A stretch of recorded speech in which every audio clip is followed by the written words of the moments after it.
सबरीमाला मंदिर। क्या आपने कभी सुना है किसी ऐसे मंदिर के बारे में जहां जाने से पहले 41 दिन तक ब्रह्मचर्य का पालन करना पड़ता है? क्या आपने कभी ऐसी जगह देखी है जहां लाखों लोग जंगलों, पहाड़ों और नदियों को पार करके नंगे पांव सिर्फ एक ही देवता के दर्शन के लिए पहुंचते हैं? क्या आप जानते हैं कि इस मंदिर के दरवाजे हर साल सिर्फ 137 दिनों के लिए ही खुलते हैं और बाकी समय यह देवस्थान एक गहरे जंगल में शांत पड़ा रहता है? और क्या आपने सुना है उस रहस्य के बारे में जो यहाँ मकर ज्योति नाम से जाना जाता है, जिसे देखने के लिए दुनिया भर से लोग आते हैं, लेकिन जिसके बारे में अब तक कोई पूरी सच्चाई नहीं बता सका? अगर आपके मन में इन सवालों ने हलचल मचा दी है, तो आज हम आपको लेकर चलेंगे केरल के पहाड़ों के बीच बसे उस दिव्य स्थल पर जिसे सबरीमाला कहा जाता है। सबरीमाला मंदिर भगवान अयप्पा का पवित्र धाम, एक ऐसा स्थान जहां आस्था, साहस और तपस्या तीनों की परीक्षा होती है, जहां जाने से पहले न सिर्फ शरीर बल्कि मन को भी पवित्र करना जरूरी होता है। लेकिन इस मंदिर की पवित्रता के साथ साथ यहाँ कई ऐसे रहस्य भी छिपे हैं जो सदियों से लोगों को आकर्षित और चौंकाते आए हैं। तो आइए आज हम इस यात्रा की शुरुआत करते हैं। इतिहास की पहली झलक। कहा जाता है कि सबरीमाला का इतिहास हजारों साल पुराना है। यहाँ की कथा भगवान अयप्पा से जुड़ी है, जो भगवान शिव और विष्णु के मोहिनी रूप के पुत्र माने जाते हैं। लेकिन अयप्पा की कहानी सिर्फ दिव्यता की कहानी नहीं है, यह साहस, धर्म और एक महान व्रत की भी कहानी है। यहाँ की यात्रा को मंडला मकर विलक्कू सीजन में शुरू किया जाता है, जब लाखों भक्त जंगलों और कठिन पहाड़ी रास्तों से होते हुए 18 पवित्र सीढ़ियों को पार करते हैं। कहा जाता है कि ये 18 सीढ़ियां सिर्फ पत्थर नहीं, बल्कि जीवन के 18 आध्यात्मिक चरण हैं, जिन्हें पार करना हर भक्त के लिए अनिवार्य है। रहस्य की झलक। लेकिन सबरीमाला को सिर्फ इसके धार्मिक महत्व के लिए ही नहीं, बल्कि इसके रहस्यों के लिए भी जाना जाता है। क्या वजह है कि यहाँ 10 से 50 साल की महिलाएं प्रवेश नहीं कर सकती? क्या मकर ज्योति सच में एक दिव्य घटना है, या इसके पीछे कोई प्राकृतिक और छिपी हुई वजह है? और क्या अयप्पा स्वामी के दर्शन के बाद भक्तों के जीवन में सचमुच बदलाव आता है? इन सभी सवालों के जवाब हम आगे खोजेंगे। पहली यात्रा की तैयारी। सबरीमाला की यात्रा कोई साधारण यात्रा नहीं है। इसमें शामिल होने से पहले भक्त 41 दिन तक व्रत या व्रत का पालन करते हैं। इस व्रत में मांस, शराब, तंबाकू, गालियों और सभी नकारात्मक आदतों से पूरी तरह दूर रहना पड़ता है। भक्त रोज सुबह और शाम स्नान करते हैं, साधारण काले या नीले वस्त्र पहनते हैं और अपने गले में तुलसी या रुद्राक्ष की माला धारण करते हैं। ये 41 दिन भक्त के भीतर एक नई आध्यात्मिक ऊर्जा पैदा करते हैं, क्योंकि माना जाता है कि अयप्पा तक पहुंचने से पहले आपको खुद को भीतर से बदलना होगा। यात्रा का पहला कदम। सबरीमाला तक पहुंचने के लिए भक्त जंगलों से होकर, नदियां पार करके और ऊंचे नीचे पहाड़ी रास्तों से गुजरते हैं। यह यात्रा केवल शारीरिक सहन शक्ति की नहीं, बल्कि मानसिक शक्ति की भी परीक्षा है। कहा जाता है कि रास्ते में भक्त लगातार स्वामीय शरणम अयप्पा का जाप करते हैं। यह मंत्र न सिर्फ थकान को दूर करता है, बल्कि एक आध्यात्मिक लय पैदा करता है जो यात्रा को आसान बना देता है। इतिहास और पौराणिक कथा कहानी शुरू होती है सैकड़ों साल पहले, जब देवताओं और असुरों के बीच लगातार युद्ध हो रहे थे। इसी समय एक ऐसी घटना घटी जिसने भगवान अयप्पा के जन्म का मार्ग प्रशस्त किया। कहा जाता है कि समुद्र मंथन के समय भगवान विष्णु ने मोहिनी रूप धारण करके असुरों को अमृत से दूर रखा। वहीं भगवान शिव मोहिनी रूप की अद्वितीय सुंदरता और शक्ति से प्रभावित हुए और इस दिव्य मिलन से एक दिव्य पुत्र का जन्म हुआ, भगवान अयप्पा। इसी कारण अयप्पा को हरिहर पुत्र कहा जाता है। हर शिव और हरि विष्णु का पुत्र। अयप्पा का बचपन और पालन पोषण। जन्म के कुछ समय बाद अयप्पा को एक नदी के किनारे पाया गया। उन्हें पंडालम के राजा राजशेखरन ने अपने पुत्र की तरह पाला। अयप्पा बचपन से ही असाधारण थे।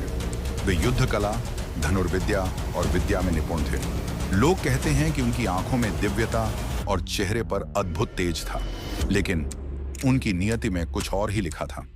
महिषी वध की कथा। पौराणिक कथा के अनुसार महिषासुर की बहन महिषी, जो एक राक्षसी थी, ने घोर तपस्या कर ब्रह्मा से वरदान प्राप्त किया कि उसे केवल हरिहर पुत्र ही मार सकेगा। वह स्वर्ग और धरती पर उत्पात मचाने लगी। जब अयप्पा जवान हुए तो उन्होंने महिषी से युद्ध किया और उसका वध किया। यह युद्ध सबरीमाला के घने जंगलों में हुआ और जीत के बाद अयप्पा ने यहीं तपस्या करने का निर्णय लिया। सबरी नाम की वृद्धा और मंदिर की स्थापना।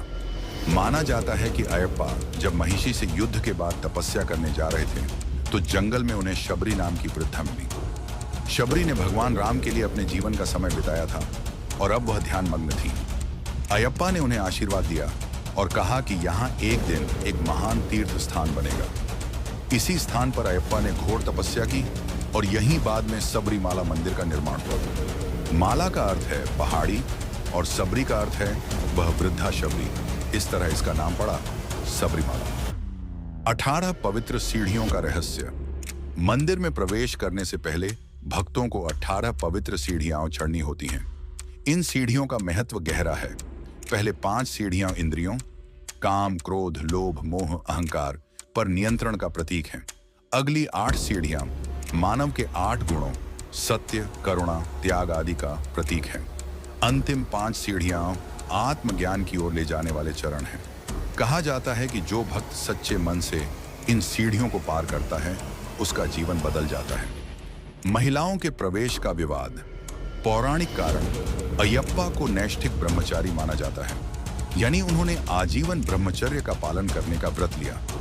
कथा के अनुसार युद्ध के बाद मालिका पुरथम्मा नाम की एक देवी ने उनसे विवाह की इच्छा जताई, लेकिन अयप्पा ने कहा कि वे तभी विवाह करेंगे जब सबरीमाला में नए भक्त आना बंद हो जाएंगे।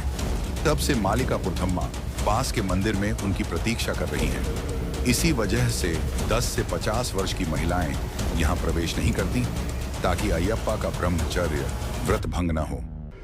मंदिर की अनूठी विशेषताएं। सबरीमाला मंदिर की एक खास बात यह है कि यहां सभी जाति, धर्म और पंथ के लोग आ सकते हैं। बस उन्हें 41 दिन का व्रत करना होता है। ये मंदिर समानता और भाईचारे का प्रतीक है। यात्रा में अमीर गरीब का कोई भेद नहीं रहता। सभी स्वामी कहकर एक दूसरे को संबोधित करते हैं। और सबसे अनोखी बात, यहाँ भगवान अयप्पा की मूर्ति को योगासन में विराजमान दिखाया गया है, जो गहरे ध्यान और शांति का प्रतीक है। सबरीमाला की यात्रा ये सिर्फ एक पैदल सफर नहीं बल्कि एक तपस्या है। यह एक ऐसी यात्रा है जिसमें शरीर, मन और आत्मा तीनों की परीक्षा होती है।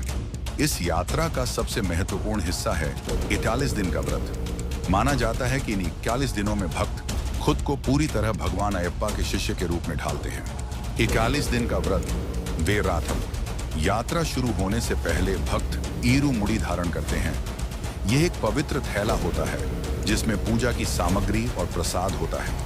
इन 39 दिनों में भक्त को ब्रह्मचर्य का पालन करना होता है। मांस, शराब, तंबाकू और किसी भी तरह के नशे से दूर रहना होता है। प्रतिदिन सुबह और शाम स्नान करना होता है। काले या नीले कपड़े पहनने होते हैं। नंगे पांव चलना होता है। क्रोध, झूठ और लालच से दूर रहना होता है। भक्तों को इस दौरान सभी को स्वामी कहकर संबोधित करना पड़ता है। यह समानता और भाईचारे का प्रतीक है। यात्रा मार्ग। सबरीमाला तक पहुंचने के कई रास्ते हैं, लेकिन सबसे प्रसिद्ध मार्ग है पंबा नदी से होकर जाने वाला रास्ता। 1. कोट्टायम एर्नाकुलम से पंबा तक। भक्त पहले ट्रेन या बस से पंबा पहुंचते हैं। 2. पंबा से सबरीमाला तक 5 किमी की पैदल चढ़ाई। यह रास्ता जंगल, पहाड़ी और नदी के किनारे से होकर जाता है। भक्ति और विज्ञान का संतुलन। सबरीमाला की मकर ज्योति हो या 41 दिन का व्रत, इन सब का अपना अपना धार्मिक और वैज्ञानिक महत्व है। लेकिन असली बात यह है कि आस्था और तर्क का टकराव न होकर उनका सहअस्तित्व होना चाहिए, क्योंकि विश्वास वह शक्ति है जो इंसान को असंभव लगने वाले काम करने की प्रेरणा देती है। दर्शकों को जोड़ने वाले सवाल, कॉल टू एक्शन। तो दोस्तों, मैं आपसे पूछना चाहता हूं, क्या आपने कभी सबरीमाला की यात्रा की है? अगर हाँ, तो आपका अनुभव कैसा रहा? क्या आपको लगता है कि मकर ज्योति सच में एक दिव्य चमत्कार है? महिलाओं के प्रवेश के मुद्दे पर आपका क्या विचार है? परंपरा को बनाए रखना चाहिए या बदलाव को अपनाना चाहिए? अपने विचार कमेंट में जरूर बताइएगा। और अगर आपको यह कहानी पसंद आई हो तो इसे ज्यादा से ज्यादा लोगों के साथ शेयर कीजिए ताकि भगवान अयप्पा का संदेश सब तक पहुंचे। जय स्वामी अयप्पा। स्वामीये शरणम अयप्पा।